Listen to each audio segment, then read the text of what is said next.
Hello, and welcome, friends and family and community of the PEACES Collective. My name is Shannon Stott, and I am your host for Wisdom, Wellness, and Wealth, this series that has been years now. We've been doing this every month. I'd like to welcome you. Thank you for being here. If you are in the chat, wherever you are, just let us know. Warm up your fingers. Let us know where you're joining us from and who you are, what vibrance has beget you this year, and how are you feeling?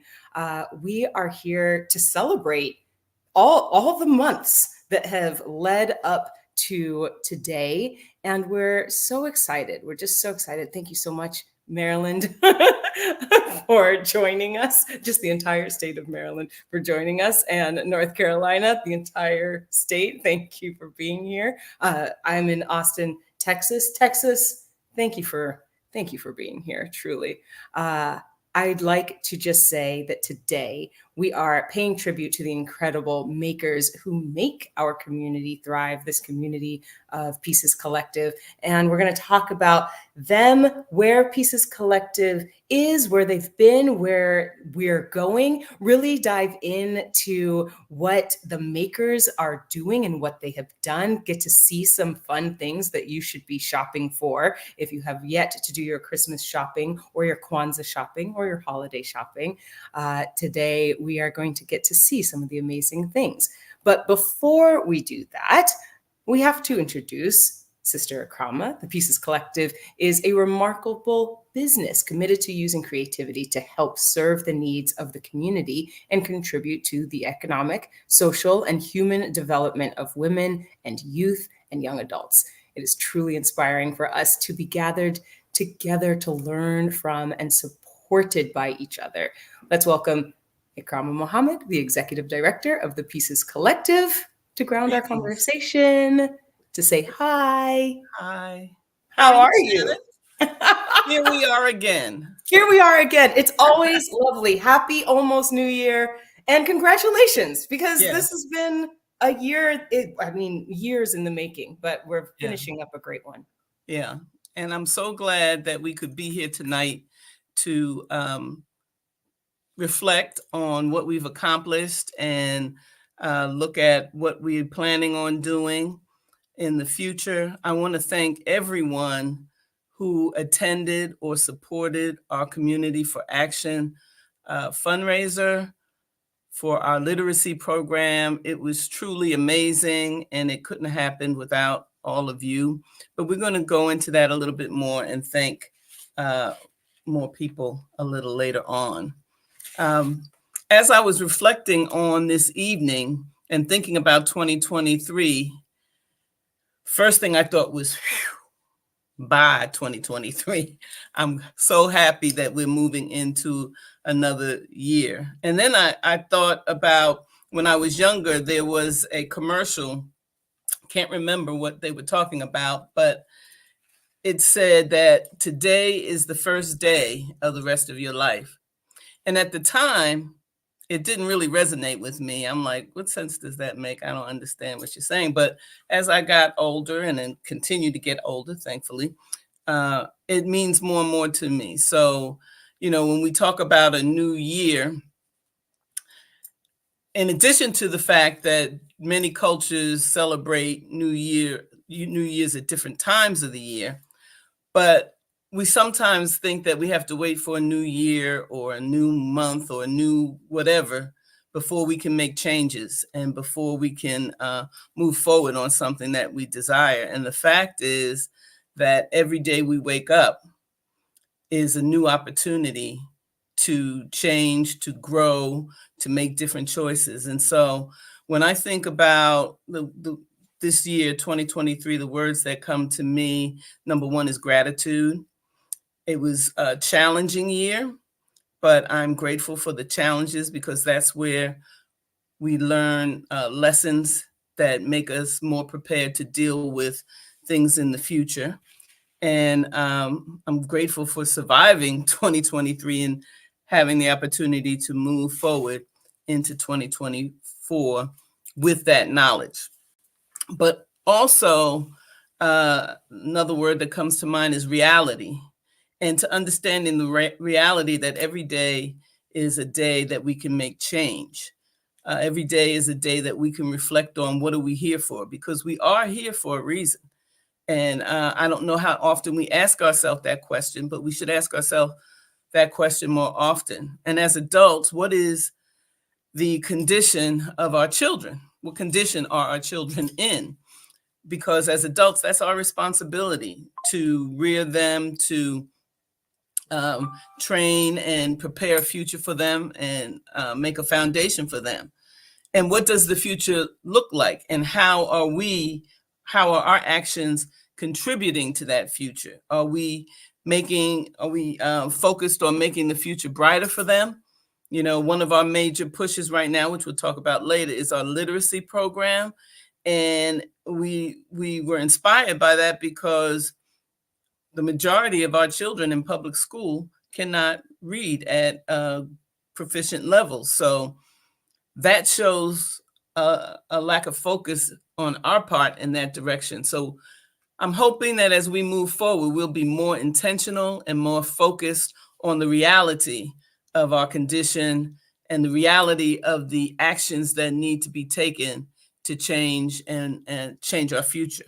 And that brings me to the last word that I think of from this year, which is action. That's one of the ingredients I think that as a community we're missing in terms of action toward systems and processes and institutions that will help solve the problems that we face. You know, there's a saying that individuals don't beat institutions.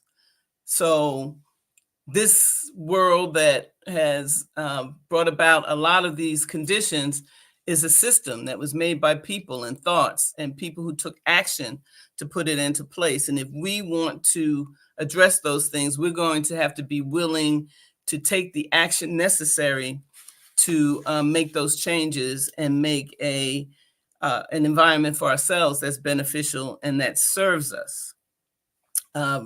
So I like this saying that I heard someone talk about, which says, "It is no measure of health to be well adjusted to a profoundly sick society." You know, so I think dealing with the reality of where we are, assessing that and taking action to make those changes is what I pray that we are focused on going into 2024, me personally and individually and collectively. And I think that one thing that we have to acknowledge is that there is power in unity. The things that we have survived, we could have not survived as individuals. It had to be a we. The power is in the we, and the strength is in our unity.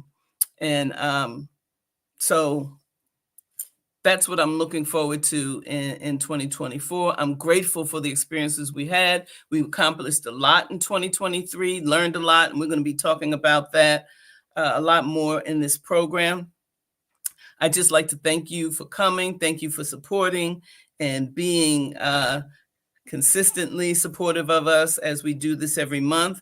And tonight we're here to reflect on what we have accomplished so that it can strengthen us to do even more in 2024. I like that, even more in 2024. So thank you for coming. I hope you enjoy our conversation. I wish you peace and love. Thank you, Krama. And now some words, I think, from Brother Akil. Festival. And having said that again, think about this day, this coming year coming to an end. A year from now, what will you have harvested? You know, if you practice these principles, what will you have harvested? What will be your harvest in unity, in self-determination, in cooperative economics, collective work and responsibility, in purpose and creativity and faith? What will you have harvested a year from now? So even that, just looking at it that way, is an understanding of what it means to harvest. Harvest doesn't always have to mean going out into the field, planting, and bringing food in. It can mean, and it does mean, going out into the world, planting your seeds of the principles, and harvesting them at the end of the year, so that this time next year, your celebration is a celebration of that harvest. And if we were sitting around this table a year from now, we could talk about how we made life different, how we are harvesting things this day that we hadn't a year in the past. Ashe. Ashe, indeed. We are really, really lucky, really blessed and fortunate to have great minds at the PEACES Collective. And those great minds are here, and they are taking action, and they are bringing unity by being here and bringing us together. And those great minds are Karen Freeman. Karen Freeman, excuse me, has over 25 years of information technology experience in progressively demanding positions. She retired from the senior executive service of the federal government and now serves as an executive advisor to several companies that provide services to the federal sector. Most recently, Karen is using her talent and skills in operations to support the nonprofit sector as a member of the PEACES Collective, where she supports the team and keeping it all running. Welcome, Karen. Hi, how are you, Shannon? I am well. Sounds like you have a little something there in your throat going on. I think I cleared it up. You know, it's clear. We're gonna, yes, all this talk about unity is getting me choked up.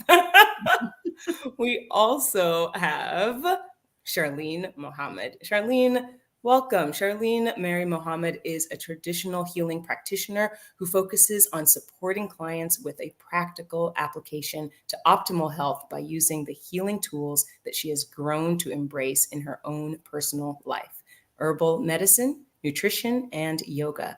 Charlene is also an early childhood educator and childbirth doula. A graduate of Cornell University, Charlene holds a Master of Science degree in herbal medicine from the Maryland University of Integrative Health and is a licensed dietitian. Thank you for being here, Charlene.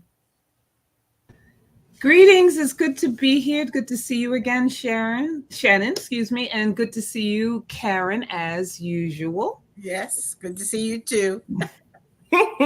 And then we have, of course, Ikrama Mohammed. Ikrama Mohammed in 2018 founded and is the current executive director of the PEACES Collective, a 501c3 nonprofit organization that serves as a platform for local makers and artists to showcase their work and uses portions of the revenue generated to launch community programs and provide experiential learning. Prior to founding the PEACES Collective, Ms. Mohammed was employed by the Washington Post as an advertising accountant executive, managing million-dollar accounts lists in the tourism and travel department. Thank you so much for being here. Hi, Krama. We're putting the band back together. It's great. I love it. Look, okay. So I always I always open with sort of a question for everyone. So if you're in the chat, get ready. This is a question for you. This is a question for the four of us. And that question is, in looking back over the year, what did you learn about yourself that is most surprising? Yes. Good question. I know. Yeah. I think what I learned about myself was that the part of the motivation for what I'm doing stems from experience in, early life, like in my early childhood, etc. It's like a culmination of that. And part of that is good because it's a positive, so to speak, positive reinforcement for what I do. And then the other part I had to recognize allow me to look at what I need to let go of. Yeah. And that it's very hard for me to let go. That's good. That's what I learned. You are really hearkening back to what Brother Akil was saying, and this idea of sowing, and then the idea of being, you were talking about this earlier, intentional about what we sow. When we're younger, we're just sort of sowing. We don't even know what we're sowing. And then later on, we're harvesting those things and we're learning, oh, maybe I don't want to sow that anymore. Maybe I shouldn't sow that anymore. Yes. Charlene, Karen? So I'll say part of this is from the Wisdom, Wellness, and Wealth, and we have a lot of experts that talk about a lot of coaches as experts there. And one thing I think I'm learning is that you don't have to make everything hard. One of our coaches says it's hard because you say it is. So you have to be very careful about what you say and how you characterize your efforts. And so everything doesn't need to be hard, and it doesn't have to be a fight. As one of my other coach friends says, it could be ease and flow. If you want to do it, then just put together your plan to do it. But everything doesn't have to be a struggle. So that's what I'm working on. Yeah, absolutely.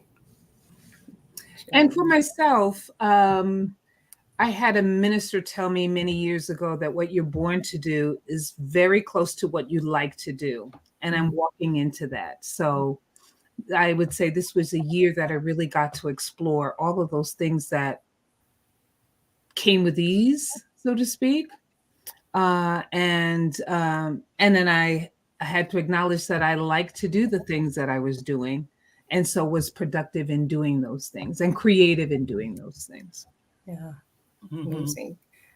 We also have Sophia Casey here saying that she learned that everything is easier with collaboration. 2, there's power in co-creating. And I am a business baddie, hashtag. She is a business baddie. That's you true. are. Oh, goodness. Yeah, these things are, learning these things about ourselves is not, I was about to say it's hard, but then I was like, no, it's hard because I say it. It's hard because but it does. It takes time. I wanted to say something about that too, because another thing that I learned was to be comfortable with the struggle, because the Quran says struggle is ordained, but we know that anything worth having or achieving is a struggle, because particularly you're doing it, you haven't done it before. So there's a learning curve, there's some resistance, there's some pushback. And so getting comfortable with the struggle of a thing, of learning new things, doing new things, better helps you relieve that stress to me, because it's not unnatural to struggle, right? I think in this society, everything has to be fun. Everything has to be, easy and pleasurable and all that kind of stuff. But I'm learning to take pleasure. This sounds a little weird, but in the struggle, because I understand now that this struggle is leading me somewhere. Yes. That is leading me to an answer, a solution to what I'm looking for. I think it comes to how you start to see struggle. So when you say, oh, everything doesn't have to be a struggle or a fight, you don't see it that way anymore. You see it as these are the necessary steps to get me to what I'm trying to achieve. So that's what I mean by that too, that, it doesn't have to be viewed as a fight or a struggle, or, but you're going against it. You have to go through it as opposed to going against it. Yeah. Flow, ease and flow. Ease and flow. Shout out to Coach Sophia Right. Casey. Come on, Sophia. Yeah, I was reading a book that said a very similar thing. If you can find, you said, Sister Kama, you said, comfortable. If you can find comfort in the struggle. And the book was saying, if you can bring awareness, be aware that the struggle is part of the process, right?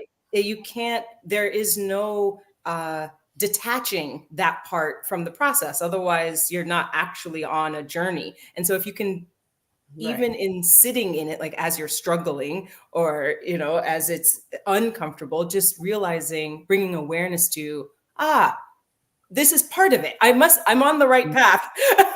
This is part of the process. Yes. Right. Yeah. So like in the Hamilton show, Karen will appreciate this. There's a part where the king says, when they tell the king that George Washington is stepping down, right? He was like, he's a leader. That's not something I knew one could do. Right. And that was me in terms of ease, right? In terms of ease, it's like ease. What do you mean ease? We have to work hard. Da, da, da, da. We don't have time for ease. But the Quran says, after difficulty comes ease. And so after I had that kind of brain shock, that it was okay to have ease, and looking back and reconciling a lot of things, that it's okay to have ease. And then I could really go with Sophia's ease and flow. She really started that whole thinking for me is like ease and flow. So now anytime I'm feeling, starting to feel like, oh, that perfection thing, I'd be like ease and flow, Akrama, ease and flow.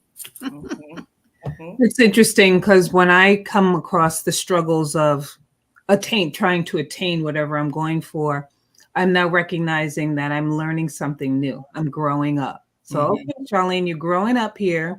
So I don't necessarily view it as a struggle, as I look at it as a challenge of learning, and that as I'm moving into my eldership, as an elder, I have to I'm becoming wiser. And so there are things that I am learning along the way. So I look at those struggles more as as a learning curve. So I'm growing in a different way. And so accepting the challenges and struggles in that light. Yeah. As we're talking about, because everyone has said this, right? We are growing in these, accepting the challenges and sitting in the moments that are challenging, really bringing awareness to our own personal growth. We're talking about that, but we're also part of a community, and that community is the PEACES Collective. Talk a little bit more about the changes that you've seen in PEACES Collective. Well, I mean, I think we've grown a lot. Number one, we have more members, board members. So that has made us think deeper and go into deeper layers of how we can work together and to produce an outcome. I've learned this year, another thing I've learned is that a collective is not necessarily a community. Ooh, Right? okay. Let's talk about it. So a community, a collective is an opportunity to be a community, or to see what's necessary and what has to be done and how you have to work together, etc., to be a community. Because a community, going back to the original ideas of that, a community is self-sufficient. A community focuses on we, not I. So if you look back and read anything Charlene introduced us to, I can't remember the exact title, Charlene, but about the African. Yeah. Yeah. Somay's book, Malala Somay's book, right? The Healing Wisdom of Africa. Healing Wisdom of Africa. Yeah. And when we read that, I learned so many things that I think we intuitively know, and maybe we grew up with these thoughts and ideas, but we haven't really seen them carried out to the extent that it would make an impact on our communities, and to the extent that our children would be literate. So what I see for the Pieces Collective is, as people participate, we have the opportunity to see what it takes to do. When I say little, I don't mean it diminishingly, but little things like throw a party. You know what I'm saying? We threw a great party, and it was wonderful, and everybody worked hard, and there was a lot that went into it, and it was a lot of stress and struggle, etc. And we felt so good about the way it turned out. But the reality again, and we should, so I'm not saying we shouldn't, but the reality again is that we haven't taught one person how to read yet, and that's the goal. So that was the first step in our process that we can celebrate and understand.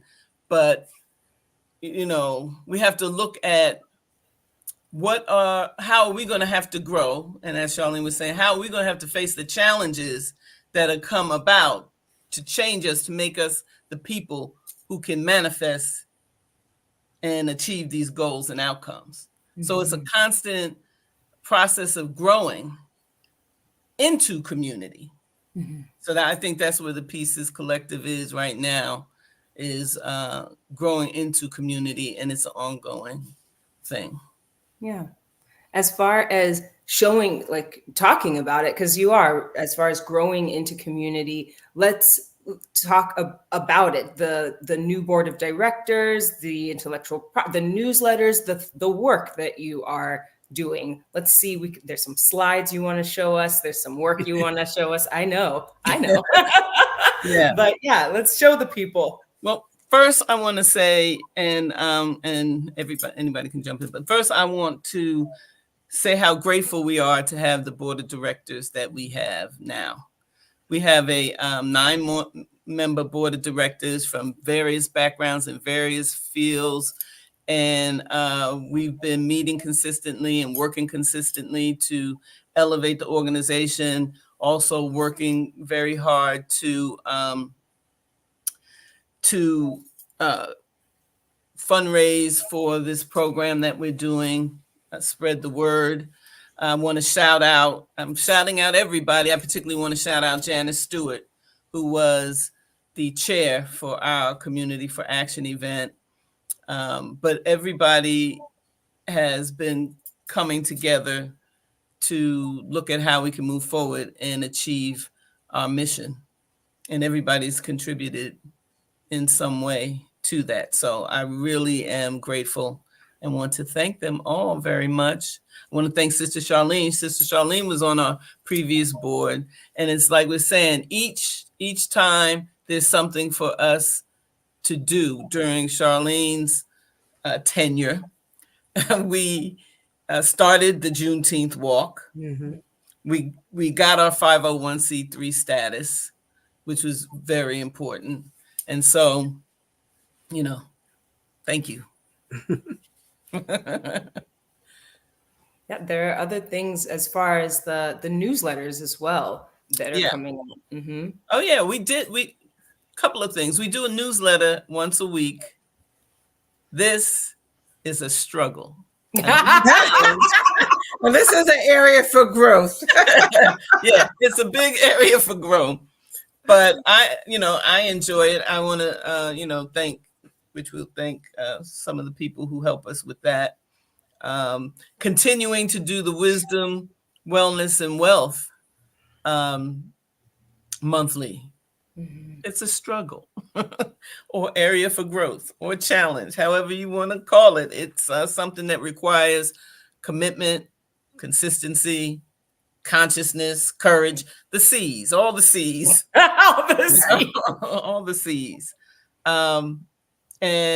But we love the newsletter, and it's a way for us to get out information to people. It's a way for us to throw shine on our makers or shine on the people in the community, and to let us know, like Wisdom, Wellness, and Wealth does, the people right in our sphere are the ones coming on, and they're making these like really powerful statements that we learn from.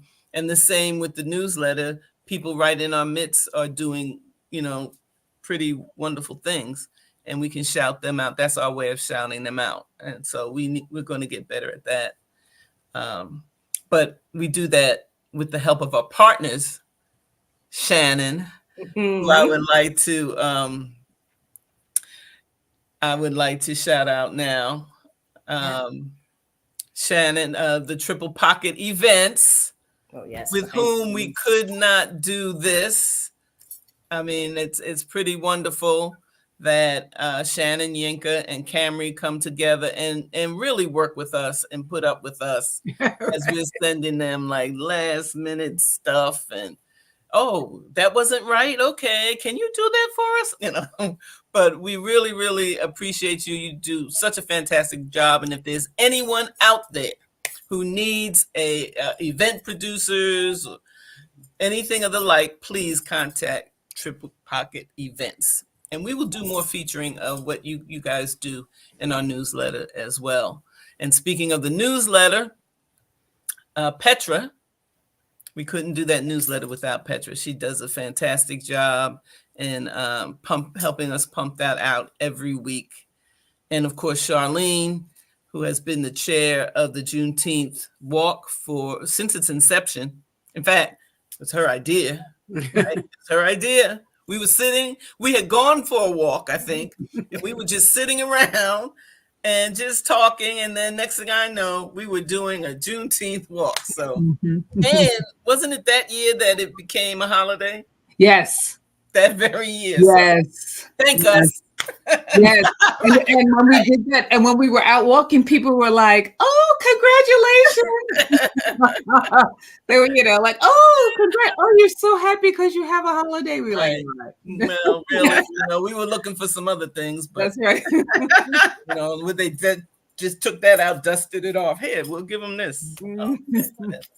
But anyway, it's important to show people that things happened. That Juneteenth walk came from community, right? Yeah. It came from having these ideas, these tenets, this forward momentum that you want to help. Yes to having parties, like you were saying, yes to having parties, and yes to being right here. But the work that needs to be done is helping people to read, helping people to figure out, educating people, the education piece about Juneteenth, health and wellness. These are the things.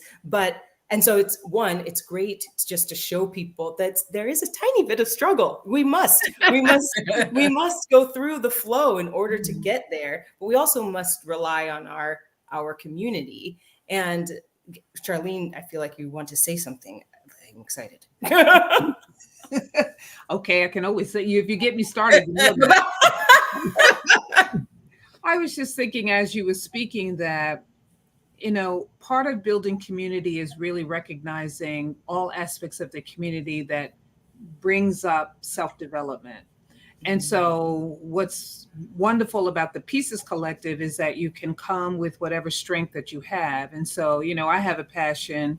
And as you can see from the different wisdom, wellness, and wealth, the guests that we have, they all have a passion for what they're doing, but all of these aspects are necessary to build community. And it all is around literacy, whether, because literacy means many things. We all learn in different ways. And so, yes, we definitely want the youngest of us, our youngest members of the community, learning the importance of reading, as well as adults who, we cannot take into account that there are adults that are functionally illiterate and don't necessarily have that gift of reading. And I can't, maybe it was Frederick Douglass, and don't quote me if I'm wrong, but somebody said, if you want to hide knowledge from a Black man, you put it in a book, because we don't read. So and the fact that we're getting to a point where with social media, we're down to a soundbite, okay, and icons, okay. And so we're not even really knowing the value and the richness of picking up a book, setting your mind in someone else's space and perspective and perception, learning new vocabulary words, okay, et cetera, et cetera. So that's the value of reading. And yet, whatever passion that you have, all of that is sharing literacy in different perspectives. And that's one of the values of wisdom, wellness, and wealth, is that by bringing in all of the experts who are passionate about what they do, then we are elevating the literacy, understanding, knowledge of the community in and of itself. Absolutely. Yeah. Yeah. I wanted to mention one more trademark, though. Not trademark. I what do you say? I buried the lead, whatever. I wanted to mention one more milestone is that the Pieces Collective now is trademarked. So our name is trademarked. And what that means is that we have legal ownership of that intellectual property for 10 years. Get it in there. Right. Until they ask us for more money to continue. For the government, right? For the government, right. We're talking. But in the meantime, we're going to grow, so big.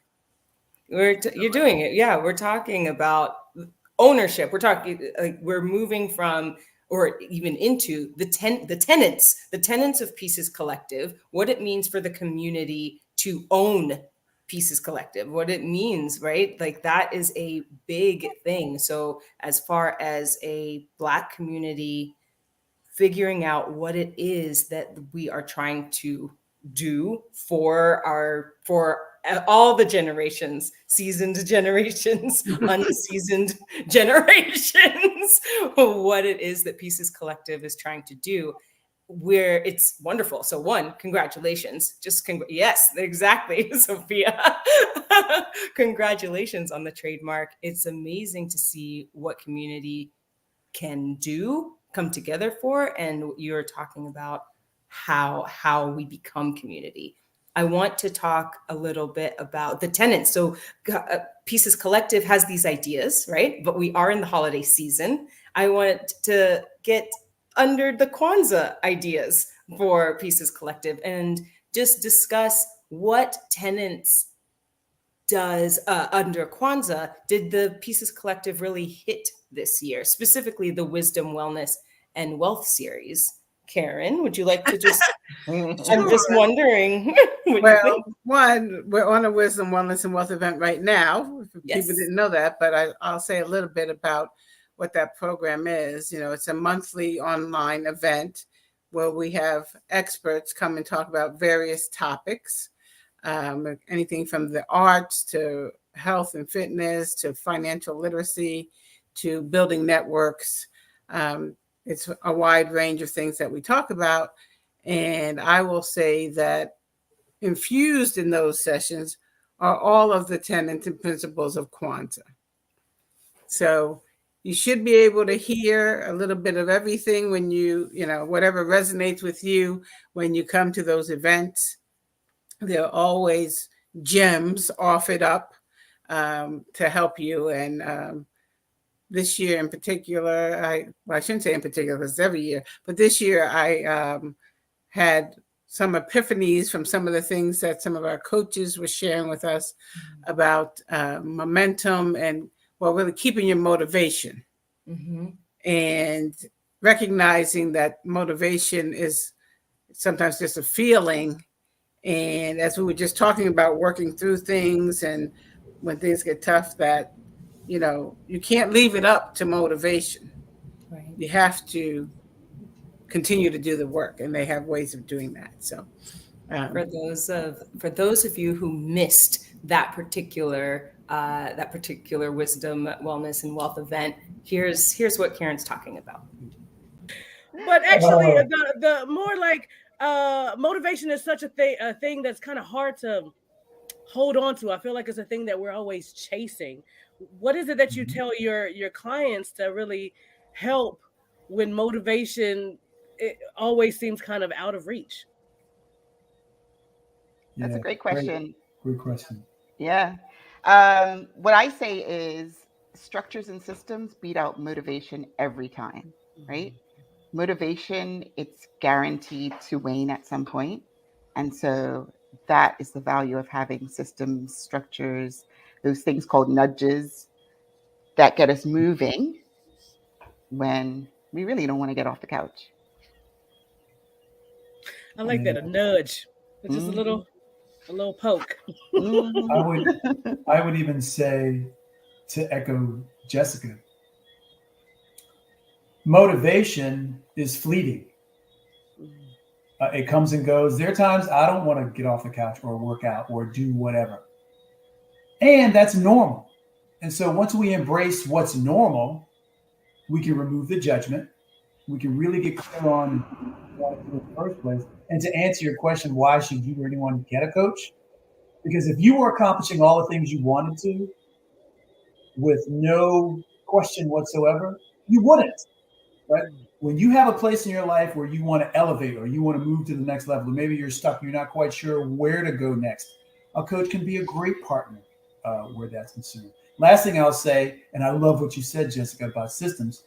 So as a coach, one of the things that I'm known for is helping my clients turn chaos into clarity through systems and process. Chaos into clarity. I love that. Turn chaos into clarity through systems and processes. And So. I'm really always focused on that. Systems, structures. I like what Jessica said as well, that, that's what we need. And that's what makes community, really, right? You don't really need systems and structure. You do, it would make your life better. But as an individual, you could live however without it. You might not be very successful. You might not be very productive. But who cares if you didn't clean your space? There's chaos. Yeah, it's just chaos around here. It's just a million ideas just waiting to be had. But who cares? But if you are a community, then it's impacting people, right? Well, what I heard is the Kwanzaa principle of Nia, which is purpose. And I think that wisdom, wellness, and wealth showcases that very well. When whatever presenter, speaker comes, they're coming with their purpose and sharing their purpose and how their purpose can support community. Yeah. I feel like that is absolutely in alignment with our next clip, because you're talking about supporting the community, being in harmony. What is it that the community needs, and how can we support that? Yes, absolutely. Yeah. I would say that's key when you see the next clip of aligning your purpose with your activities in life, right? They're harmonized in that way. So I'll just leave it at that, Shannon, and you can have them show the clip. I think you just did it. Please share some of the things that you all are doing to create partnerships within your communities, any successes, any advice, anything that you would like to share, that if somebody wanted to create a space, a safe space, like Lisa said, for someone, a space for African American women, a space for fathers, a space for mothers? Like, what type of experiences do you have, and what kind of advice could you give us? For me, I believe that the importance around work-life harmony is so essential. The word work-life balance has been thrown out for years. And what does that really mean for high performers? Yeah. How can we equalize the amount of time that we have at work and the amount of time that we have at home? And this is where the collaboration really comes in, because totally seeing this from a different perspective is important. The harmony part in life is what fuels our doing.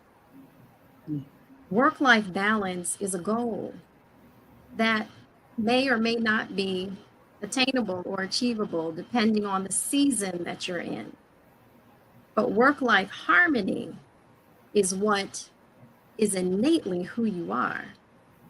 It's your being that drives everything that you do if you are in direct alignment with what you're doing. And even if you're not, then there's a physiological change in the body. Stress, called stress, headache, upset, anger, frustration, that allows you to know that you're off track. I look at collaboration more so from the standpoint of an internal agreement with yourself, that what you do is in alignment with who you are, and who you are is in alignment with what you do. Wow. It's amazing. I want to ask Charlene just to speak on this a little bit, because I know that you really understand and are able to articulate the way when we're not in alignment with what we do shows up in our bodies. Well, absolutely, because we are, we say what happens on the macro cosmic or level happens on the micro. And so when we look at what is happening in the environment, it is a direct relationship to the incongruity and misalignment that's happening in individuals. Okay, so there are three ways that we can misalign ourselves: through overuse, misuse, or underuse of ourselves. Okay, so those three. So when we think about overuse, so you're overindulging, and or you're how do we want to say this? We're reacting to everything, not with intention, but just reacting versus thinking. That's overuse. When it's underuse, we're not doing anything. We're that couch potato, not moving, not thinking, inertia. Okay. And then misuse is we're trying to get over rather than live our truth. So there are many ways that this can absolutely happen. And it will manifest ourselves, because whatever we're thinking is going to be an absolutely manifestation of what happens in the body. Okay, so we can't play it off. What you're thinking is going to be reflected in how you're feeling, because we're connected. And when we miss that connection, that mind-body connection, because that is the way the Creator created us, that this is to lead us. And actually, really, it's the heart that leads us. And when we disconnect the heart, then we're leading from here. And we know that when this is a disconnect, then this can lead us astray. This sounds like a great topic. Uh-huh. Underuse, overuse, and misuse for a wisdom, wellness, and wealth session. Somebody take these notes. And that's how we become misaligned. That's where the misalignment comes, and it happens in all aspects of our lives. Only one of three ways. So the idea really is to live with what intention. And so when we're intentionally moving ourselves forward, then we intentionally assure that we have some alignment with the truth of who we believe, in what we believe and what we are, which is that principle of Imani, which is faith. Sorry, you want to talk about Kwanzaa. I will say that this is a demonstration of what happens on the Wisdom, Wellness, and Wealth events. Those clips were under 2 minutes. You know, that was just 2 minutes out of the whole session. Charlene just dropped some wisdom on us here in under 2 minutes, you know. So that's what goes on in the Wisdom, Wellness, and Wealth program every month when we do these events. And if you miss it's purposeful. They are purposeful events. Yes. And thank goodness that they are recorded and available on the Pieces Collective's website for your future use. Right. That's what I was going to say. If you missed any of them, you can go to our website, or you go to our YouTube page, and you can watch them at your leisure. Yeah. And the last thing I want to say about Wisdom, Wellness, and Wealth is I have to give a shout out to Petra. Petra has been ill in November and December, and you know, I don't take her for granted anyway, but she really has shown all that she does for us by being by her healing. So she hasn't been available, and we've had to do a lot of things on our own. And, you know, it gives me a deeper understanding of how much she's bringing to the table each month to make sure we have these programs. So thankfully, she is better. Yes. At least, not just because she can come back, but just for her sake. Right. So. Yeah, she's on the mend. She's much better now. So good. Charlene, you said these events are purposeful. They're very purposeful. And Karen, you were talking about, you know, in a WWW event, there is knowledge that is dropped. And then from those things, just like the conversation that you had on the walk, we're doing something, we're dropping some knowledge. Now we can create purposefully something from this conversation. And I think that what we're talking about as far as being in alignment with self also has to do with the gardens that Pieces Collective has grown, the Ujima garden. And I would love to talk about being in alignment, right? Health, wealth, but being in alignment with self. And then how that helps with these gardens. What do we learn from the garden? What does it represent? Yeah. Well, for me, it represents a peaceful place to be first. And I just love going there. It's quiet most of the time. You're surrounded by nature. You just feel calm. So I love it for that respect. But the other part of it is it requires accountability. So that is basically Ujima.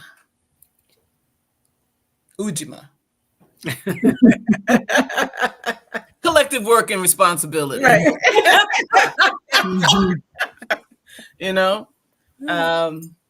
And the garden will reflect what the work you put in it.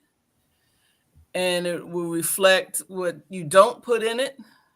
And it's a reflection of ourselves. I see it as a reflection of ourselves. It's not a difficult process because it is hard work, but it's hard because you say it's hard. But, you know, you take a seed, you put it in the earth, you water it. You know, you just make sure that you nurture it, and then it grows, you know. And just like with us, the seeds are there, or someone plants a seed. We may not have known something, and then somebody plants a seed, like we're talking about here, dropping knowledge and wisdom. And then that seed kind of sprouts, and you go and you look up that, and that leads to something else, and leads to something else, and leads to something else. Right? But so the potential is there for us to grow and blossom, right? Mm-hmm. But if we don't nurture it, if we don't take the time to nurture it, then sometimes it won't grow. It will wither on the vine. Mm-hmm. You don't get, or the fruit will be bitter and not as sweet as it could be, you know? So, and the garden doesn't care whether you come or not. You know, It's or whether you want it to grow. You know, like we've had gardens and it could be so beautiful. Oh, I want this. Da, da, da, da. No, if you don't put in and do what you're supposed to do, you're not going to have a harvest. You know, and so that's the same with us in our lives, and being committed and consistent with that. So let's take a look at what that garden looks like.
Round of applause. Yes. Round of applause.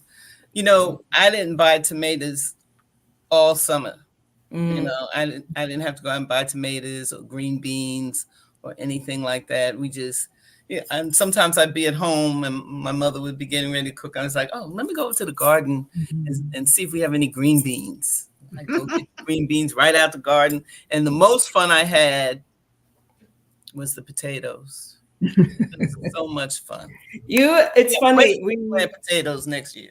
You talk about potatoes when we had a WW event about gardening and what it takes and whatnot. And I think most of the clips that we probably pulled is you talking about potatoes. You really, well, like, just to wonder, what is it? Tell us, what is it about potatoes? Why do you like growing potatoes so much?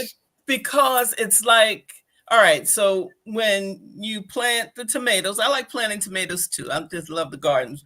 But the tree grow, you know, the plant grows up and you have the potatoes right there and you pick them.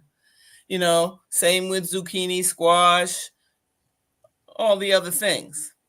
The thing that's special about potatoes is that you plant them and you do see the plant grow up, but you don't see any potatoes or anything. And it's just down there growing and growing and growing under the ground. And when it comes time to harvest them, you have to go under there and dig. And you just find all these little potatoes. And it's like a gift, like the earth just giving you a gift of these potatoes. And I just love it.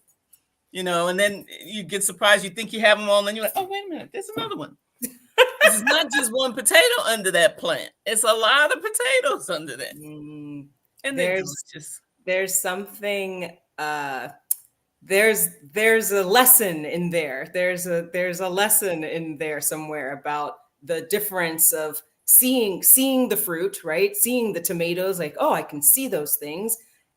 And all versus having something that is hidden, like you see the hints of something within you or what's under there, but you really have to work and excavate what is under there. That's there's an analogy, there's a word for it, but there's definitely a parallel for what we're talking about, and what Pieces Collective does. Yeah, there's a lot of analogies there because, you know, you sometimes could ignore or miss what is there underneath, because you're looking at what's showing so beautifully over here with all the red tomatoes, but there's a lot that's underneath it. You just have to go and do the work to get it. So yeah, there's a lot there. See, Now, see. now I love I'm not a this when you say gardener, but I will say that I have tasted the wares from the garden and they have so much flavor. So if you are a gardener, I think once you start doing that, it's going to be hard to go back and get things from a grocery store that's, not as flavorful. Because Really not. It's traveling 3,000 miles. That's the right, issue we right. have. Yeah, it's losing over time and through the travel. I'm sure it started out just as beautiful and flavorful when it was in, South America. It was in South America. But by the time it gets up to Maryland, it's not the same as if you just went over and picked some things out of the garden. Yeah. You can really tell the difference. And it does get like the feeling of growing gets contagious. I mean, it's like infectious. You just can't wait to do it. And I remember when I don't know if it was the first year, second year, but Charlene brought her aunts over to the garden and they picked the tomatoes. And Charlene was saying, oh yeah, they just ate the tomatoes right off the vine. And I was like, what? I'm like, right off the vine, no salad dressing or anything. I couldn't believe it. But I think it was this year, actually. I came home and my mother was like, you should taste these tomatoes. And I just took one, just a tomato. It was so good. It's such a difference between, tasting a homegrown tomato than like we were talking about the produce that you get in the store. And there's another thing, we can do a whole triple W on this too, about the seeds and the type of seeds that we're getting and who owns the seeds and whether or not, the tampering with all of that. But we'll put that on the calendar so we can know more about how to deal with that. Sometimes, wait, Charlene, when you take your mic off, when you come off Well, mute, I'm taking my mic off because I'm sitting downstairs and I think that the exhaust is loud. So we can't No, hear we you. can't you hear. can't hear me. Great. That's the only reason why I take so I take it off. But the only thing I want to contribute is that gardening is a respect for life. Right. And if you, to be able to have your hands in the soil and to cultivate that. We have many conversations when we are in the garden. We have reflections back to how our enslaved ancestors must have felt. We're doing a little plot, but can you imagine doing acres and acres, or in the hot sun in the South? So we're constantly thinking about or channeling those things. And yet growing your own food is a respect for life. And one of the best ways to teach children to respect life is for them to learn how to garden. One of the things I truly enjoy about what you're, just that bit of knowledge, is the education part of what Pieces Collective brings to all of their events. So this idea of having a garden, but then also doing a triple W about what gardening means, and not only what it means to plant something, but what heritage gardening has, where gardening comes from, the why we garden, what are food deserts, these types of things.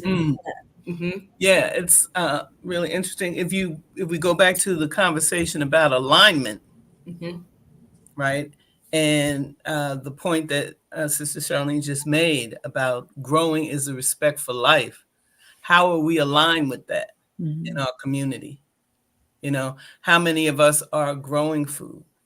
How many of us are teaching people to grow food? How many so-called food deserts are there in communities like in Baltimore or major cities where there's vacant lots, vacant houses, all that type of thing? So, what does that say about our respect for life? the information that we get in terms of the poison that's in the food. Mhm. You know, the food that goes to certain communities that's old or, you know, just not good, bad food, you know?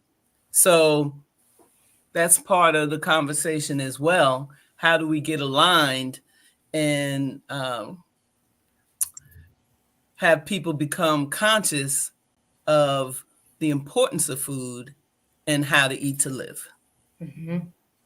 I love how do we get aligned? How do we have people become conscious?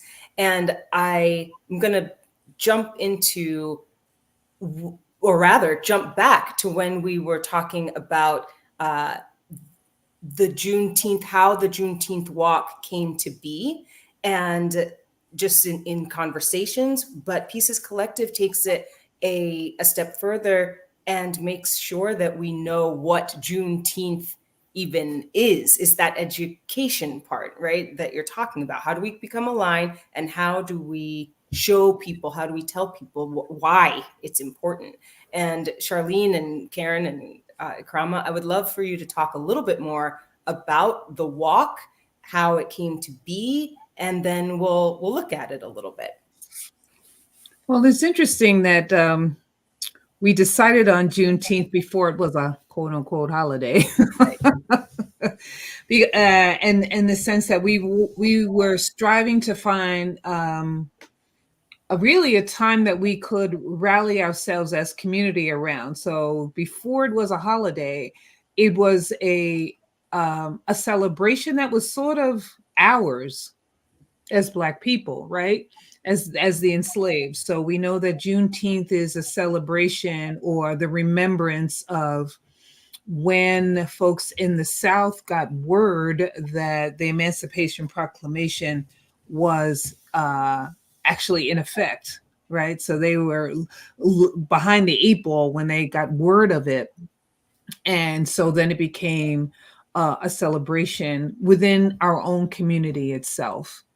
And so it after George Floyd's, I would say because I don't want to belittle his death. However, we have to recognize that it was a culmination of many, many, many, many, many events of Black bodies being murdered by police and others that brought this culmination of Black Lives Matter and an appeasement to calm us down as a community, give them a holiday. When I keep saying, give me my 40 acres and a mule, please. I don't want no holiday. But anyway. Yeah. You digress. I digress. So, you know, so that's one. So we were striving to, we were walking in different 5K races ourselves. And, you know, people are making a lot of money. Okay. They're making a lot of money. And we're looking at what are they raising money for? You know, and whether what they were raising money for was really what were we aligned with those reasons of why they were having these walks. And we saw the benefits of it. It was community, you know, we could come together as a group and have a celebratory time and exercise and feel good. But were they aligned with why were we giving them our money, so to speak? Why were we helping them to raise money that necessarily wasn't in alignment with what we were doing? Anyway, that was my position for this, thinking that let's have our own walk. Let's educate our own community. So that we could, there's definitely benefit and value from it. Walking is probably the best and less expensive cardiovascular full body work that you can get on the planet. Okay. It's free. Get some good shoes, take yourself outside or walk up and down your steps. You can do it. Okay? One of the best exercises that you can do. And so it was really coming together and educating us as a community to do this. And we started this during COVID. So it was a way that, or right before COVID, but it was a way that we could meet, during the time when we're wearing masks or whatever, that we could be outside and still getting some exercise and feeling healthy and moving in that way. So that's was my emphasis on saying, hey, let's have our own walk. Mm-hmm. I don't know if Sister Kwame or Sister Karen want to add to that. Well, I was, everything she said. And I was really inspired by an organization called Girl Trek. Mm-hmm. And these are, well, actually two sisters who got together, and one was a hiker and the other, I don't remember what exactly she did, but they wanted to motivate 1 million women, Black women, to walk because of the impact on their health, just like Charlene was saying, that they looked at how Black women are dying earlier, having more heart attacks, diabetes, obese, and all these things. And they saw walking as a way to mobilize women for their own health, as well as teaching their daughters, teaching their children, having them walk with them. And so I was very inspired by that. And the fact that they accomplished their goal. They did get 1 million women signed up to Girl Trek to walk. And they used to have these walks and talks that align history with walking. So you could get on a podcast or, one of their, whatever they call it, and listen to them while you walked 12 o'clock every day, or play it on demand. So when Charlene had mentioned having our own walk, because we had participated in other walks, I was like, okay, that sounds good to me. And we need, we need to do something that's accessible for us, that doesn't, you don't have to pay $120 a month for a gym membership or something of that nature. And you can be out among nature and be with other people and talk and, develop relationships. So I didn't know much about Juneteenth. I'm saying I heard of Juneteenth, but it was never really a big deal or a big thing. I think, a lot of times in the South, particularly Texas, I would venture to guess that most Black people probably didn't know about Juneteenth, right? No, until it became a holiday. Right. I didn't know about it until I was living in Texas. I used to live in Virginia, and so it took me to move down here to know. It's a big thing there, and in other places. But I think for most people, we didn't know. And I think a big part of it was the appeasement to say, all the other things we were at that people were asking for, criminal justice reform, voting rights, equal acts, whatever, right? And then all of a sudden, not to diminish people's efforts, but they reach way down under. Did we throw it away? No, it's here somewhere. Bam, Juneteenth. That's what we'll do. Works every time. That's just like voters' rights. They'll give you a day off of that, but they won't let you have time off to vote. Right. If you can vote, right? They make that so challenging. So, but this is the thing. The thing is that with Ikrama, the idea of educating people about what we're actually seeing. Yay, Juneteenth. Yay, a holiday. But let's consider the timing. Let's consider the reasons. Let's just consider what we're looking at. And I don't know if I would have been so educated, honestly. I knew about Juneteenth itself, but this part about, okay, let's look at everything, the context in which this is being offered right now. Yeah. Yeah. Yes. And the most telling thing is they did that thing in 2 days. Mhm. They said Juneteenth was a holiday, not next year, not, coming up. Saturday, or Monday, you're going to have Friday, whatever day it was, Friday, you're going to have off. I mean, it was like the day before you had off. Right. Right. And, What can they accomplish? But I will say, even, if it wasn't within the context that they gave it, it's sort of, as they would say, we're tone deaf, because what was Juneteenth? I mean, this was like a 2-year delay of people getting their freedom after you have had this in place for 200 years, 50 years, whatever. And so now you're going to give us a holiday without even addressing any of the ills that came from this activity.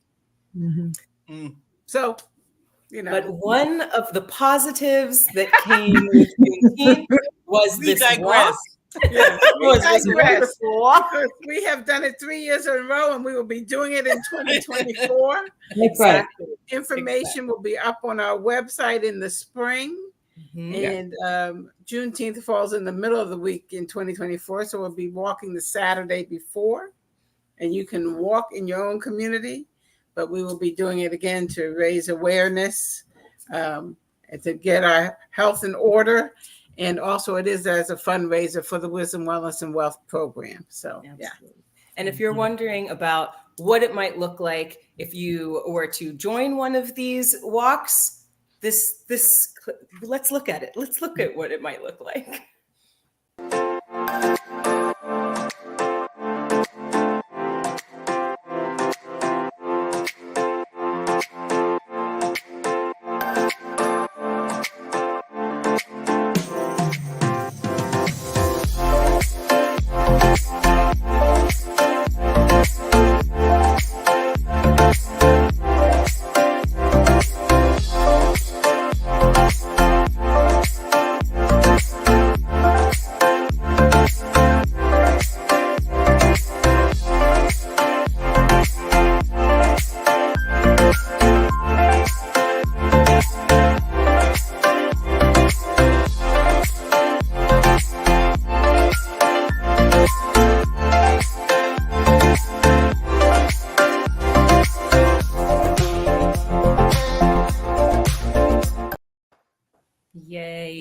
Yay.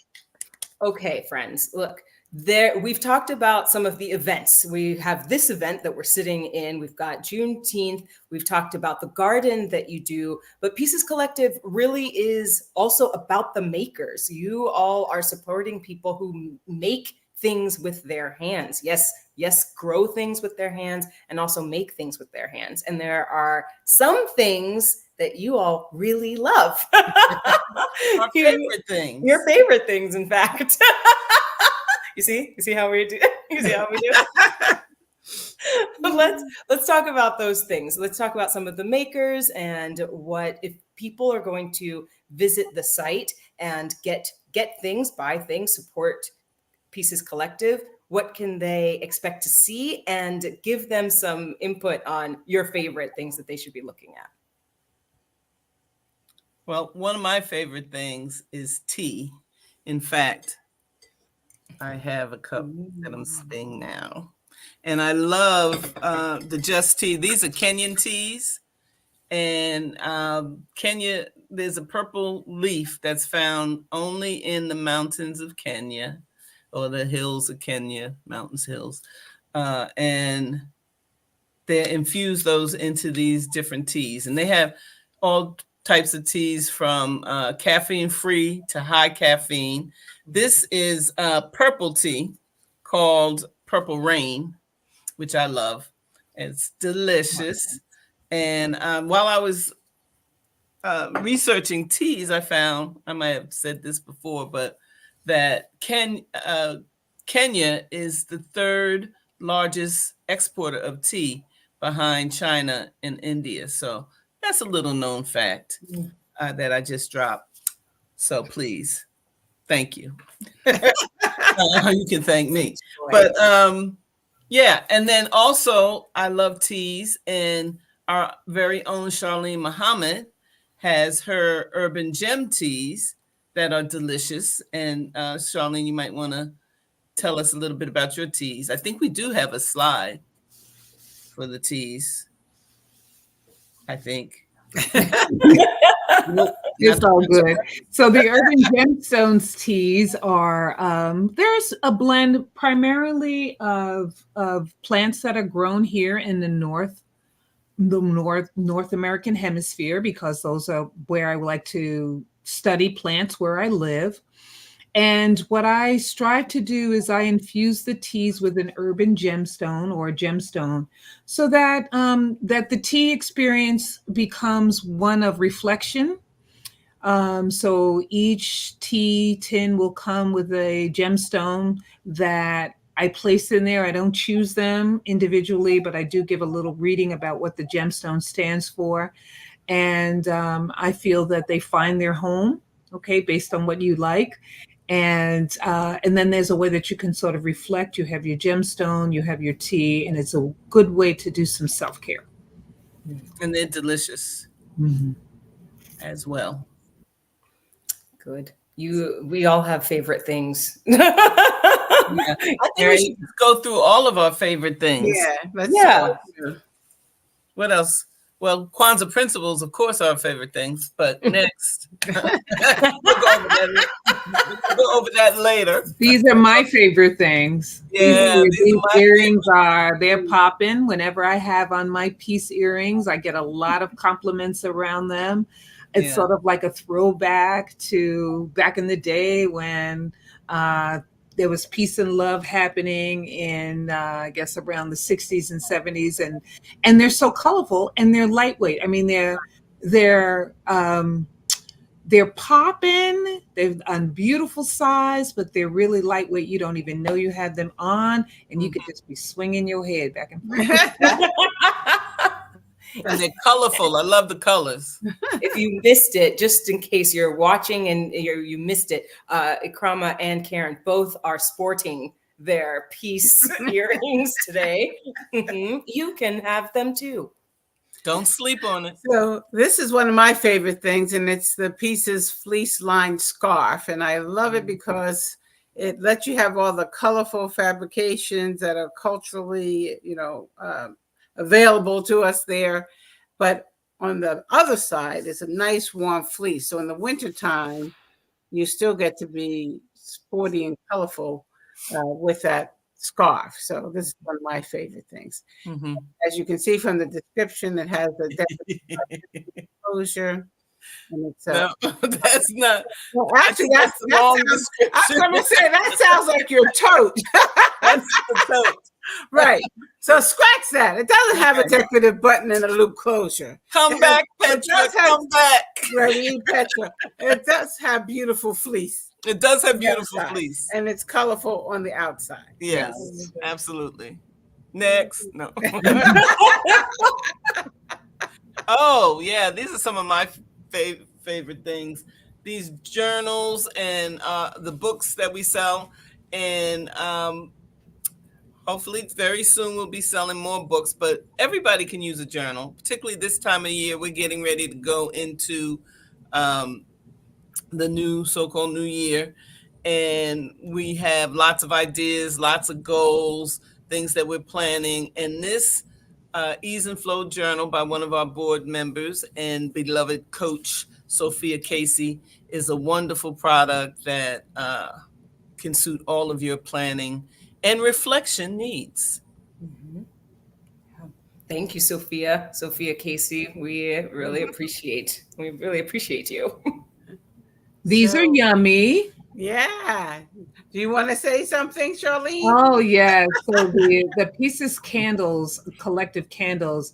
I am a candle burner. I don't, and if you're someone who really loves to have candles, whether you have them in your bathroom when you're taking a soothing bath, the way that I use my candles is I'm reading. So I want to have my cup of coffee in the morning or my cup of tea. I burn my candle and then I'm reading, and the scent is absolutely beautiful. What's nice is that they're not very smoky, It's a very subtle scent, but it is potent enough. And they're made with essential oils. So depending on what type of relaxation response you want to have or uplifting response, you can choose the different scents. I just got sage citrus, which is just delicious and marvelous. And my mother-in-law bought one too, and she loved. When I went over there today to drop some things off, and I was like, "Oh, it smells lovely in here." She had her candle going. Oh, wonderful! I'm so happy to hear. Wonderful. We get a lot of positive feedback on the candles. Yes. Mm-hmm. Well, this is the TPC principle. Happiness is handmade. We really believe that to be fully rounded in community, you have to make something with your hands, grow something from the earth, and serve your community. And that's what our makers intend to do. But we can move on. No. There they are. They are the Urban Gem Tea Infusion. Oh, nice. Yeah, those are Charlene's teas, and they come with a nice infuser and a beautiful little tin, and they're delicious as well. Charlene, how long have you been making these teas? Oh my goodness. I would say I've been blending teas probably now for about, I would say 10 years, just not to date myself. And so what I strive to do is they're herbal teas, but these herbal teas are tonics. So, they could be medicine. And yet the teas in the Urban Gemstone series are all tonics. So they're good for anyone. I have a marvelous mint melody, which is a blend of 4 or 5 different of the mint family teas together. That's probably one of the most favorites. Calming Celebrations, which is a mixture of chamomile, nettles, and lavender. We have what is it? Winter Cold Chaser. So that has more of the hibiscuses in it. Yarrow, those immune boosting herbs. So they're all tonics, and ones that I have tested out on myself, tested out on my sons. They're still alive, so you know that they're good. Yeah. But I want to just remind people that as you're talking about teas and as we're feeling like, ooh, I just want to say that you are a registered dietitian, Yes. right? You're a licensed dietitian. And Yes. so these teas, they come with the gem. And yes, it's wonderful. Also, don't be fooled. Right. Charlene knows what Charlene Yeah, no, I'm designing these so that you will be healthy and build your immune system. Okay, that's my intention with the teas. Yes. As well as, when we went through COVID, we did a session here for Wisdom, Wellness, and Wealth on how to take care of yourself. And still, I really am encouraging people, go back and watch that particular episode again. Because we are still in a time where we have flu, RSV, COVID is still around. There are things that we can be doing to boost our immune system. It's really, really important to stay on top of that, so that, if a germ does jump on your body will be in a position where it can say, okay, I can handle that.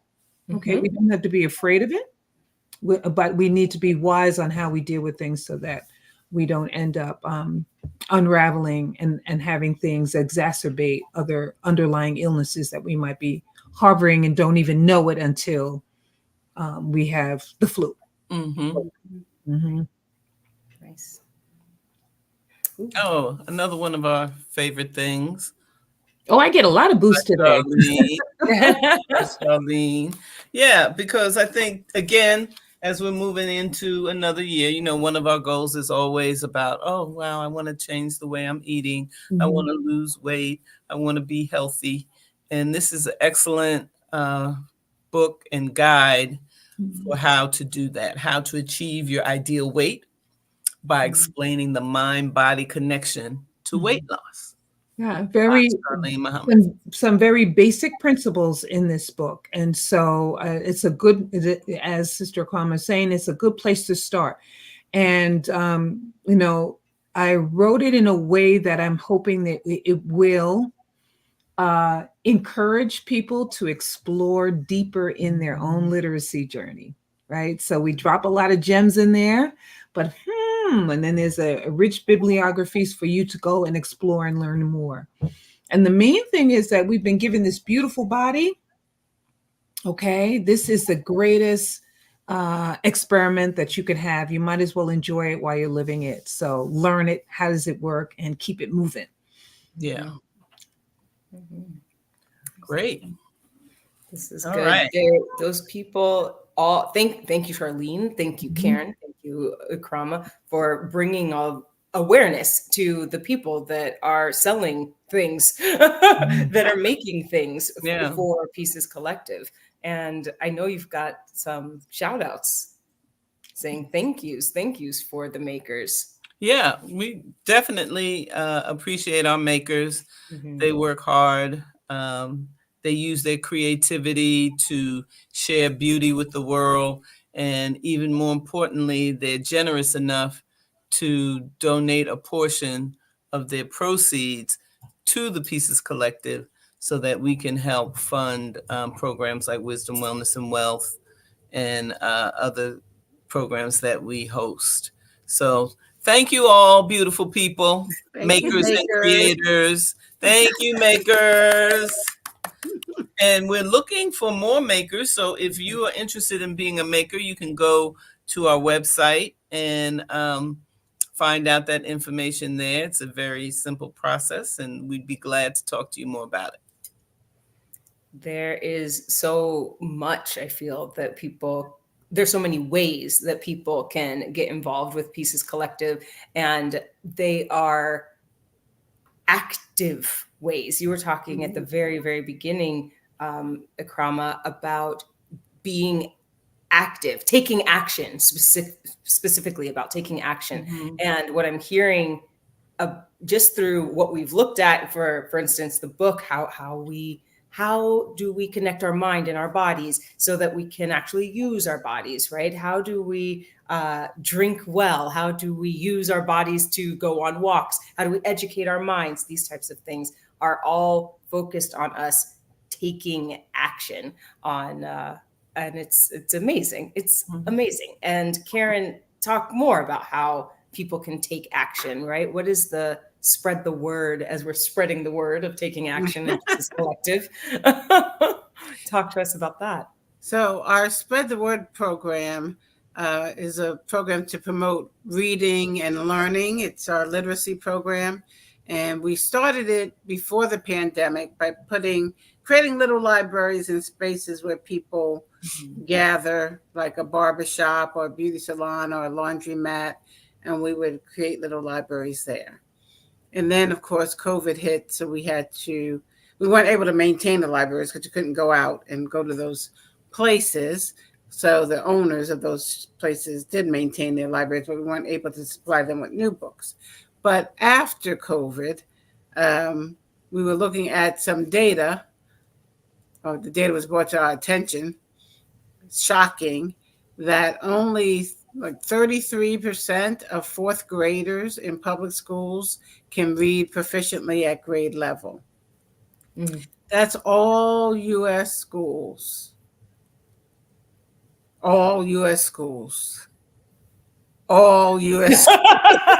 Every school in the United States. So if you're thinking, oh, it's those people or those people, that's all U.S. schools. School. Now, for African Americans, that number drops down to around 16%, right?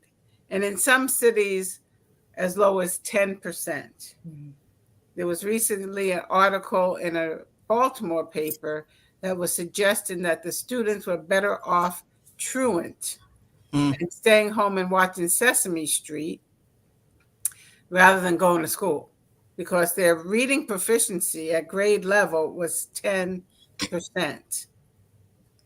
It's now, at first, I didn't believe it. got to look at all this stuff. But after you look into it, it's everywhere. It's all out there for everyone who wants to see it, to get the data from several different sources that will tell you that this is a nationwide problem. And so we are stepping up our Spread the Word program. In addition to doing those libraries that I spoke of before, we want to partner with Head Start programs to make sure children have home libraries, so that we will be getting books for their home libraries. So in order to do that, we had our Community for Action event, which took place the first Saturday in December, where we were raising funds so that we can create these libraries and build the partnerships. In addition, we want to have workshops for the parents, because the parents' engagement is key to the success here, because whatever you do at the school has to be reinforced at home. That's why we want the libraries at home. We want the parents to understand the importance and the connection between reading and their child's development. And also some support for the parents. As Charlene said earlier, there are a lot of adults out here who are walking around and their literacy could be in question, or they're hiding behind things and they're not literate themselves. So it makes it harder for them to engage in that way with their children. So we would like to bring some solutions to that, some actions to that. And that's what we intend to do in 2024. On our webpage, we have a book drive page up. So if you want to purchase books from that page for your own families, we do get some benefit from that. Or if you want to purchase books and send them to the PEACES Collective, we're going to be putting that address up there so you can send it to us for our libraries. And we're going to be engaging other book sellers to support us in this and be part of our book drive. And then the last thing I'll say is, when we got this idea, we were so excited about this. The PEACES Collective is creating its own children's book called The Creatives Make a Bird Cage, I believe. It hasn't come out yet, but I think they're making a bird cage. And once again, shout out to Sophia Casey as one of our masterminds behind this. But we're going to have our own children's book to help promote literacy. Children's book series. Children's book series, yes. Yeah. They're like Lay's potato chips. You can't have just have one. just one. I wanted to go back, and we're really excited about the Spread the Word program and how so many ways that we can work with that. And we'll be meeting with people to find out more what the need is, so that we can do what we can to address it. But I'd like to go back to the makers for just a second, because we're a nonprofit organization, and so we do accept donations with 501c3, but we want to be Kuji Shakalia, right? We want to be self-determining, so and self-sufficient. And so our online store is one of the ways that we intend to do that. So we really want to, in 2024, really focus on inventory and going to markets and doing things that are going to generate more revenue through our website that will help us be able to be self-sufficient and therefore not have to worry about what people want to say or not say about what we do.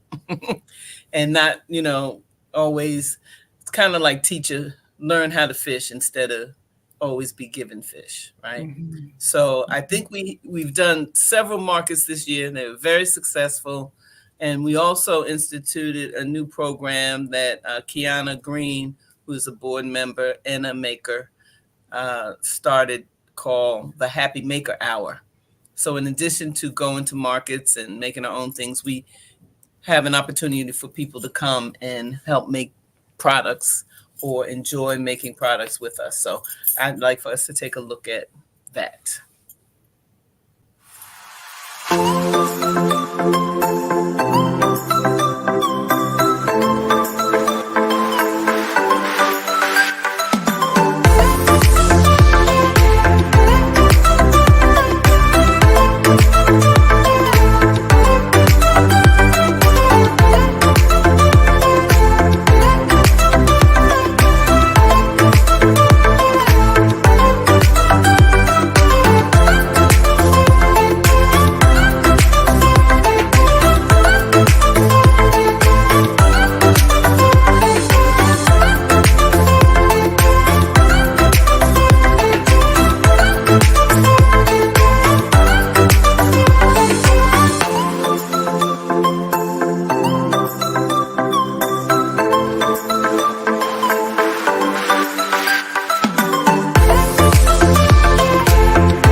Love Yes. those hats.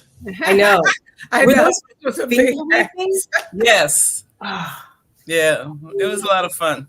mhm. I want to finger weave.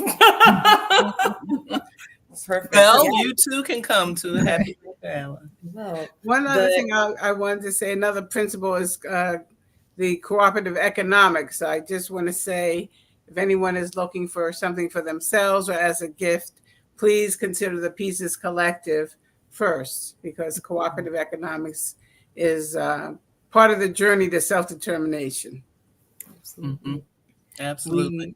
We want to, so we looked at the makers. We'll go from like who the people are and what they do to more of what you're talking about, to more of what Pieces Collective is doing. So I'd love to take a glimpse into the book and how that is coming about as far as the The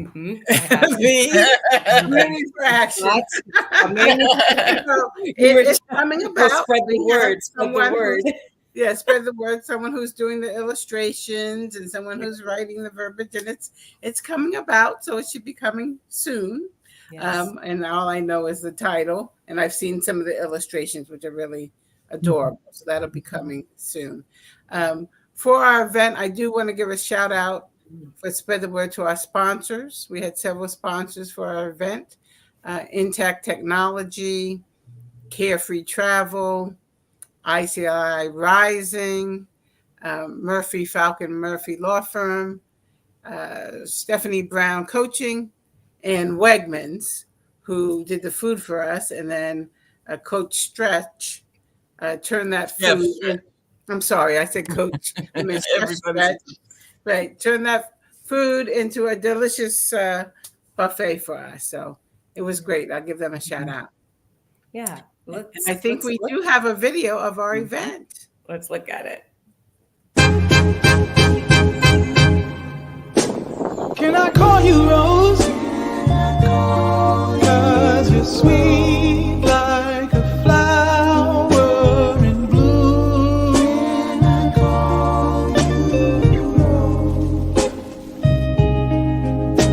Can I call you Rose? 'Cause your fragrance takes over the room. Darling.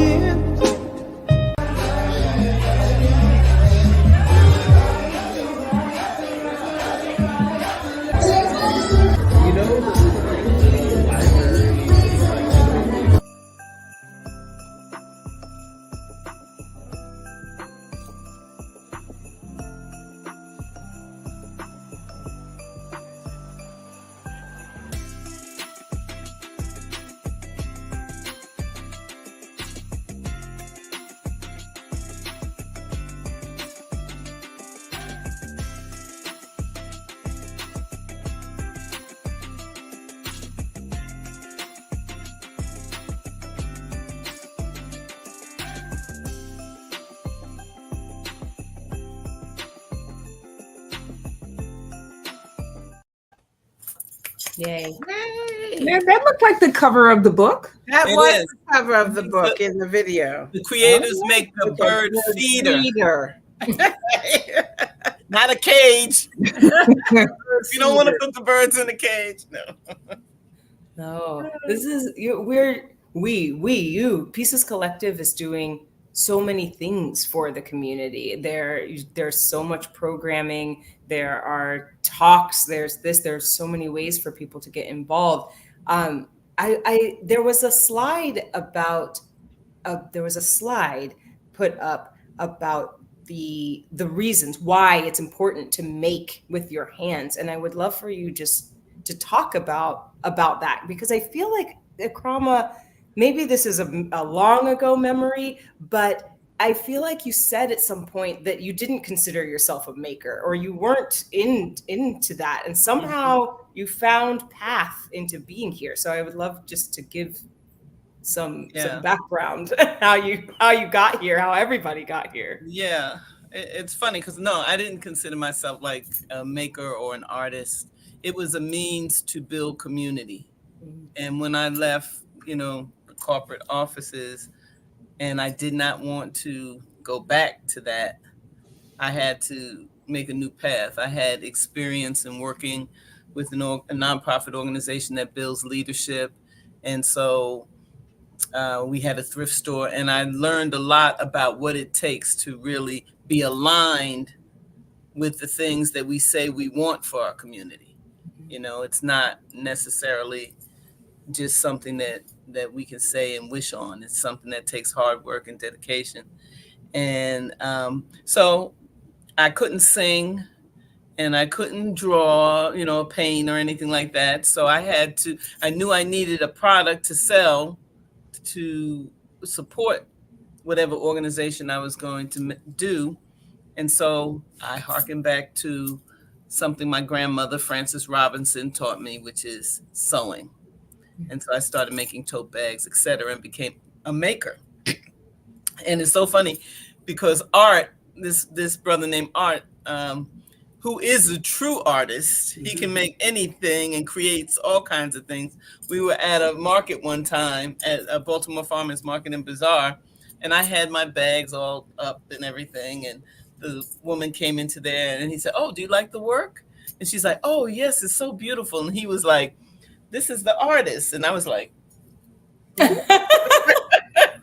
so just receiving that part of the creative part of myself on that level was something that I grew into. And now, it feels comfortable. But I think that making something with your hands keeps you in touch with who you are and keeps you in touch with the creator. I mean, you're going through an experience that not exactly the same, but you can utilize your mind and your hands and your talents to bring something into being. So, and it doesn't matter if you're creating something quote unquote artistic, or you're creating a book club, or you're creating community in any kind of way, creating businesses, entrepreneurship. So yeah, we're all makers.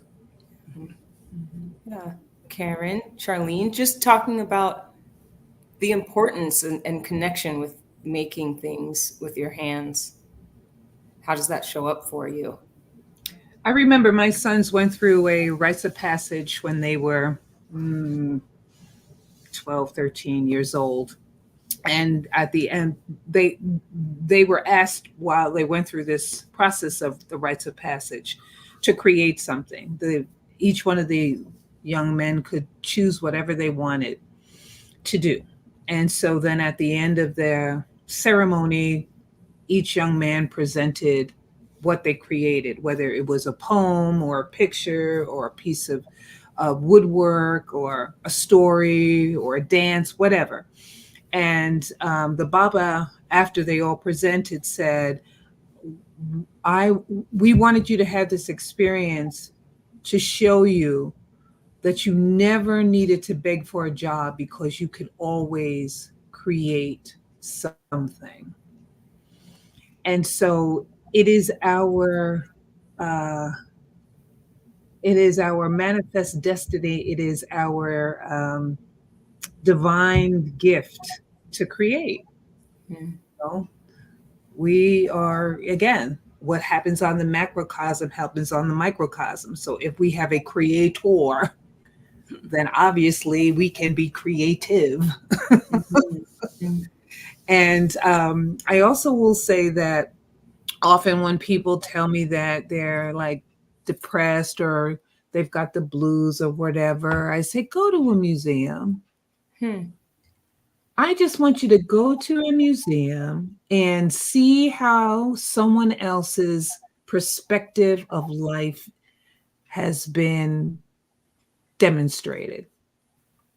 Because you get a whole nother perspective when you're at a museum, right? Wow, I never would have thought of it like that way.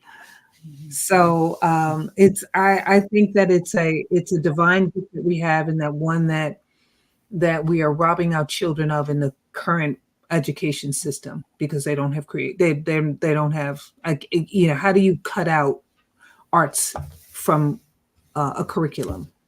You know, you're destining the children to just have, not grow. So, yeah, Yeah, it's important. it's important.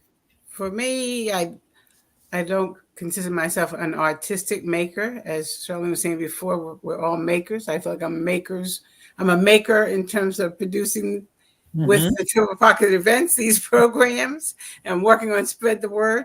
But since I've been part of the Pieces Collective, I'm getting more curiosity around being makers.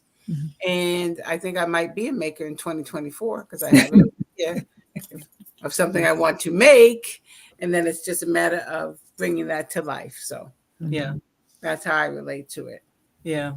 I do want to say that in the last two principles that come to mind for me with the Pieces Collective is Umoja and Imani, which is unity and faith, because that's what it's going to take. And I hope that in 2024 that we all reach into our tap into our creative side as makers, and more importantly than what we create or make is why are we creating and making things, and is it aligned with a future, a better future than we have today for our children. So I like it. I think we are, before we wind all the way down on that, Ikrama, I would love for each of you just to share, like, what are you sowing for next year for yourself, and what are you sowing next year for Pieces?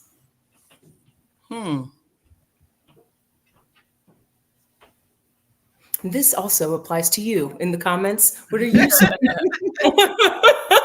What are you sowing for yourself, and what are you sowing for your community? Well, I can go. I have been sowing this for a while. I have a new book to be published this April. It is called Yoga in the Black Community: Healing Practices and Principles. And it is a book, and I would say one of my yoga models is on the screen, Sister Aquama.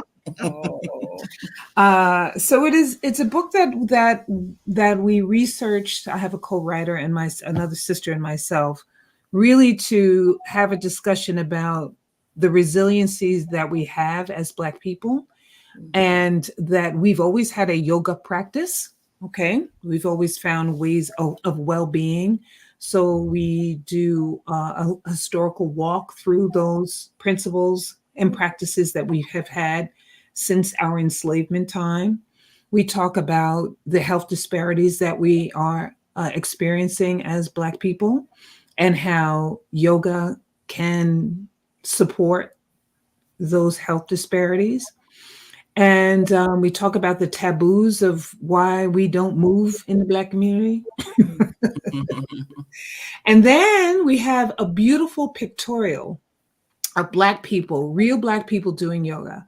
And at first, when we thought about it, we were like, oh, let's just go and find all these, yogis who could do this. And we were like, no, we want to show real Black people doing yoga.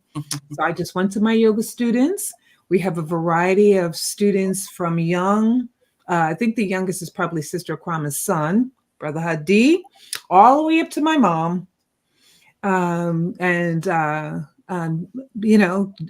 Practicing yoga. And the pictures are beautiful.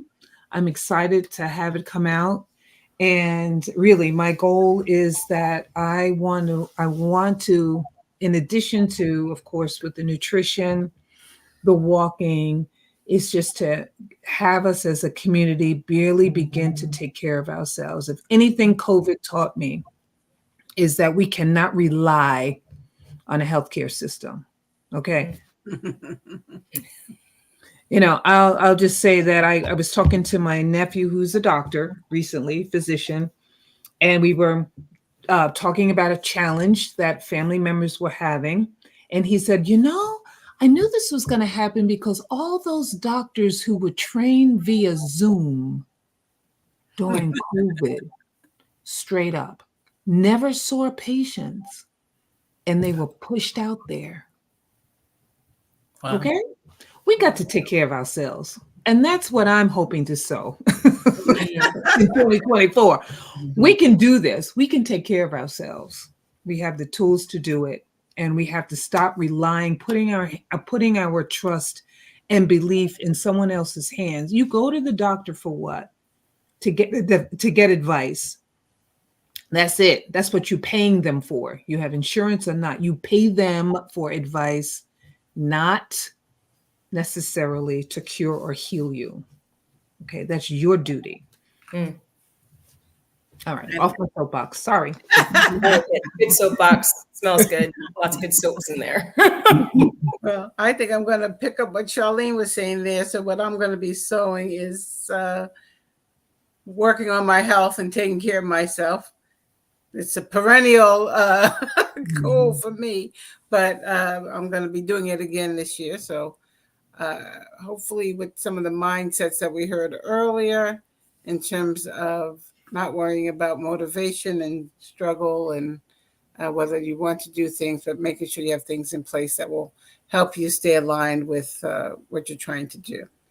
And for the Pieces Collective, I will be pouring myself into the Spread the Word program because if we don't turn this around with literacy in these schools, you can only imagine what's going to happen for the next generations. Right. And how much harder it's going to be for them and for the community if we don't do something about this problem. Mm-hmm. Yeah. And for me, it is, I will continue to strive to sow cooperative economics because economics and education are at the heart of, the solutions for our community and at the heart of what the Pieces Collective wants to express. And we'll do that by continuing with the online program. Sewing for the Soul is a program that we want to come out. Sewing for the Soul, SEWING, and Sewing, SOWING. And actually, we have a whole Soul Maker series that we're sewing. So that's what I'm working on for, or hoping to sow for the Pieces Collective, to have people understand the belief in ourselves to be able to produce our own economy and take care of our own self. And then for me, it's to be in alignment with the things that I say that I want for the community, and also to want those things for myself. So to focus on self-care and self-love and those type of things. Okay. Shay. Mm-hmm. I tricked you. I pretended that was the last question, but this is going to be the last question. We have been ending these WWWs with advice, really, to the community, to the watchers. And I want to do the same for this one because it's our last one of the year. And so as you are reflecting over all of the things that you've done this year in Pieces Collective, all of the people that you've heard give advice, all of it, is it possible, and it is because you're going to have to do it right now, is it possible for you to concentrate that into a piece of advice? What have you learned, and what do you advise people as they are stepping into this new year? So I'm going to advise them to like and subscribe and join us for Wisdom, Wellness, and Wealth, where they will be hearing these gems for themselves firsthand. It's a business, y'all. It's a business.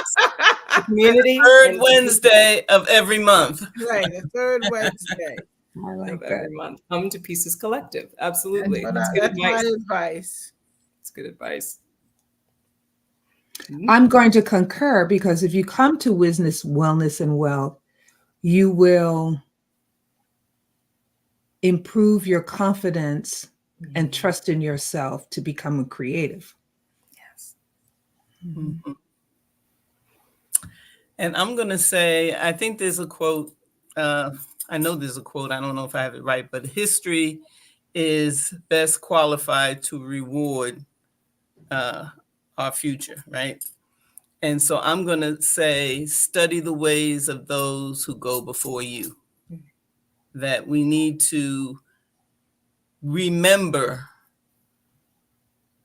the process and the path of our ancestors. Remember, going back even before so-called slavery, and reconnect with that power and that purpose and that oneness. Sankofa. Do it. Do it. Okay. Friends, family, you who are watching, watchers, community, thank you. Thank you very, very much for joining us. And thank you, panelists, the people who are running Pieces Collective. Thank you for being here. Listen, if you are watching this and you're wondering, well, when's the next time I get to hang out with Pieces Collective?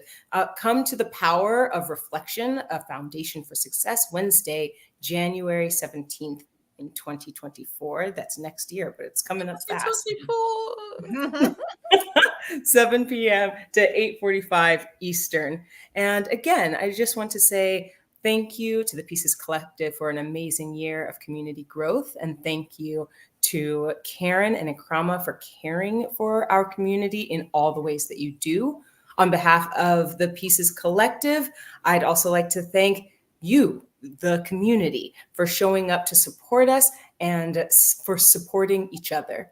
I want to say be well, happy holidays, and happy new year. And as Sister Ikrama always says, peace. Peace. Peace.